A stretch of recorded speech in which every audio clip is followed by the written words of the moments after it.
이 시각 주요 뉴스입니다. 오늘 코스피 지수가 어제보다 20포인트 상승한 1918포인트로 마감했습니다. 미국의 고용과 제조업 지표 호조와 중국의 PMI 지수의 호전 등 미국과 중국의 경기 지표 영향으로 코스피가 하루 만에 1900선을 회복한 것으로 보입니다. 이마트와 롯데쇼핑 등 대구 경북 지역 5개 대형마트가 자치단체를 상대로 낸 2차 영업제한 조례 정지 가처분 신청이 기각됐습니다. 의무휴업 조례와 관련해 법원이 유통업체의 가처분 신청을 받아들이지 않은 것은 이번이 처음이어서 본안 소송에서 법원이 누구의 손을 들어줄지 주목됩니다. 부동산 중개업자의 수가 수도권에서는 6년 전 수준으로 감소한 반면 지방에서는 13분기 연속 증가한 것으로 나타났습니다. 이는 부동산 경기 변동에 민감하게 반응할 수밖에 없는 업종 특성이 중개업자 수에서도 지역별로 반영된 것으로 풀이됩니다. LG그룹과 GS그룹이 계열 분리 7년 만에 마지막 남아있던 지분 관계를 완전히 정리한 것으로 보입니다. LG상사는 2일 오늘 보유하고 있던 GS리테일 주식 921만여 주 전량을 2,870억여만 원에 잔개 시전 매각했다고 밝혔습니다. LG상사는 재무구조 개선과 자원개발 투자사업 재원을 확보하기 위해 GS리테일 보유 지분 전량을 처분했다고 말했습니다.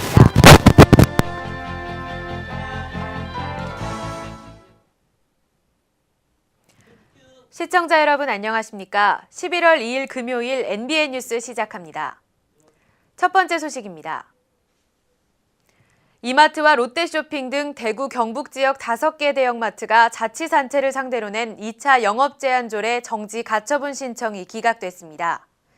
재판부는 결정문에서 영업제한조례로 유통업체에 회복하기 어려운 손해가 발생한다거나 그 손해를 예방하기 위한 긴급한 필요가 있다고 인정하기 어렵다고 밝혔습니다. 법원 결정에 따라 의무휴업조례가 본안 판결 때까지 계속 시행될 수 있게 된 가운데 각 지자체와 시민단체는 환영하는 입장을 보였습니다. 앞서 달서구를 비롯한 4개 자치단체는 1차 소송에서 의무휴업조례 위법 판결이 나오자 지난달 14일 개정된 조례를 만들어 의무휴업 집행을 제기했습니다. 본안 소송은 오는 21일 대구지법에서 열립니다. 부동산 경기가 중개업자의 숫자에서도 그대로 반영되고 있습니다. 2일 부동산 정보업체인 부동산서브가 2006년 1분기부터 2012년 3분기까지 전국의 중개업자 현황을 분석한 결과 부동산 중개업자의 수가 수도권에서 6년 전 수준으로 감소한 반면에 지방은 13분기 연속 증가한 것으로 나타났습니다. 나인성 부동산 서브 연구원은 수도권은 2008년 금융위기 이후 집값 하락과 매매거래 침체 현상이 지속되면서 중개업자의 수도 줄어드는 추세라면서 이에 반해 2007년에서 2008년 정체 상태였던 지방은 부동산 시장 실수요가 회복되면서 중개업소 신규 창업이 꾸준히 이어지고 있다고 말했습니다. 2일 업계에 따르면 세계 1위 복제약 업체인 이스라엘 테바사가 국내 제약사의 인수를 추진 중인 것으로 전해졌습니다. 업계에서는 다국적 복제약 업체의 국내 시장 진출을 경계하면서도 성공 가능성에는 물음표를 던지고 있습니다. 이미 포화 상태에 이른 국내 복제약 시장에서 경쟁력을 확보하기 쉽지 않다는 이유 때문인데 영업력에 따라 복제약의 성패가 좌우될 수밖에 없는 환경입니다. 또한 스위스 제약사인 노바티스가 복제약 사업부인 한국 산도스를 통해 지난 2006년부터 복제약 30개를 출시했지만 아직 두각을 나타내는 제품은 없는 실정입니다. 다만 다국적 제약사가 국내 업체 인수를 통해 중국, 동남아 등 아시아 시장 진출의 교두보를 확보할 수 있을 것이라는 목소리도 있습니다. 업계 한 관계자는 외국 복제약 업체들이 국내 업체 인수를 통해서 주변국의 진출을 노리려는 의도가 커 보인다고 분석했습니다.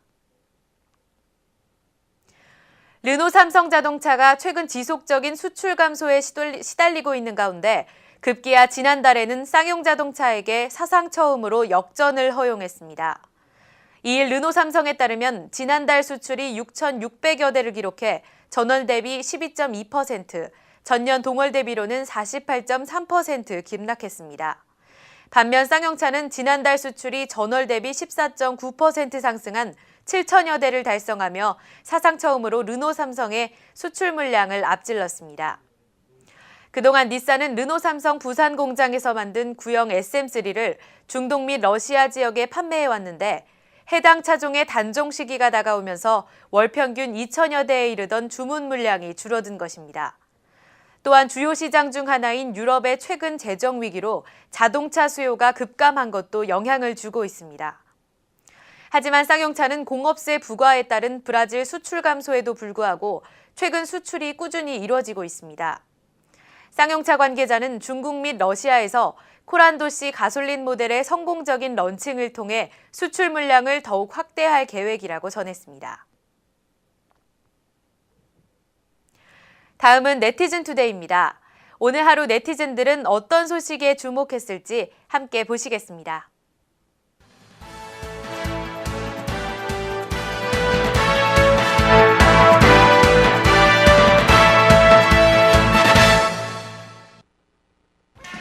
네, 하루 동안의 네티즌들의 관심사를 짚어보는 네티즌 투데이 시간입니다. 오늘 하루 동안 네티즌들은 어떤 뉴스를 가장 즐겁게 보셨을까요? 지금 저와 함께 확인해 보시죠.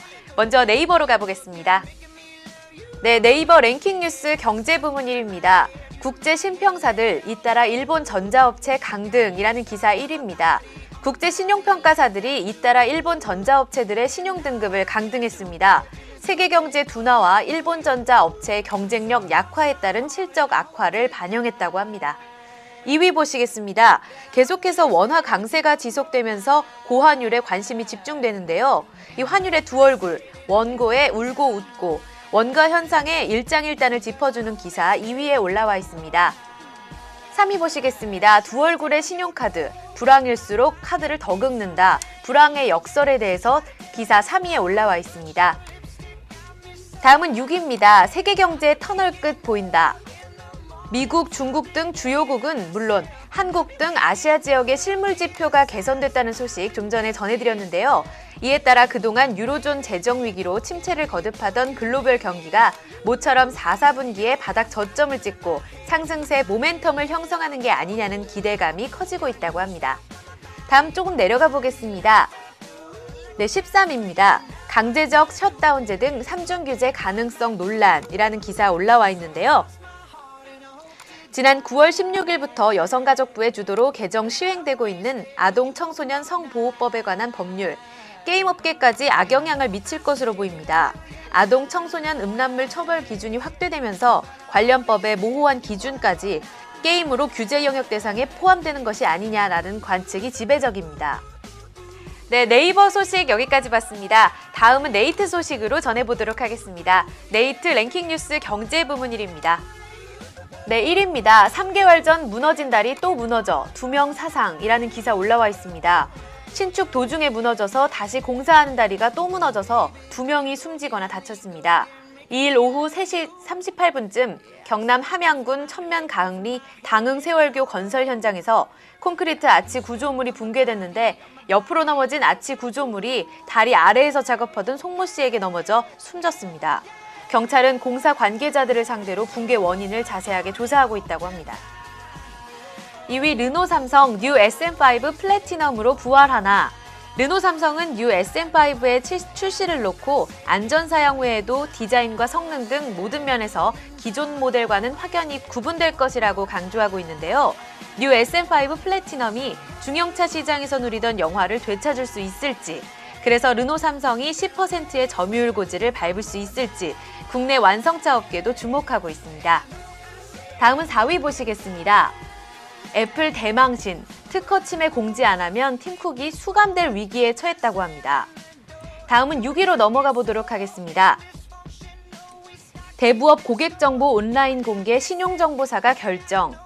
대부업체 고객의 정보를 온라인으로 제공해야 하는지는 신용정보회사가 결정해야 한다는 유권 해석이 나왔다고 합니다. 한국대부금융협회는 2일 대부업 정보의 본인 정보 열람 방식과 관련한 유권 해석을 금융위원회에 의뢰해 이런 답변을 받았습니다.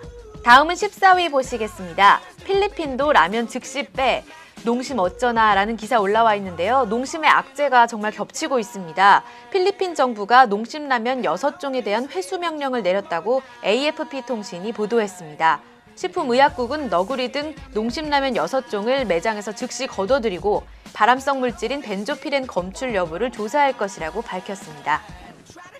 네, 네티즌 투데이까지 살펴봤습니다. 11월 2일 NBN 뉴스 준비한 소식 여기까지입니다. 저는 11월의 첫 주 월요일, 다음 주 월요일에 더 알찬 소식으로 찾아뵙겠습니다. 시청해주신 여러분 고맙습니다.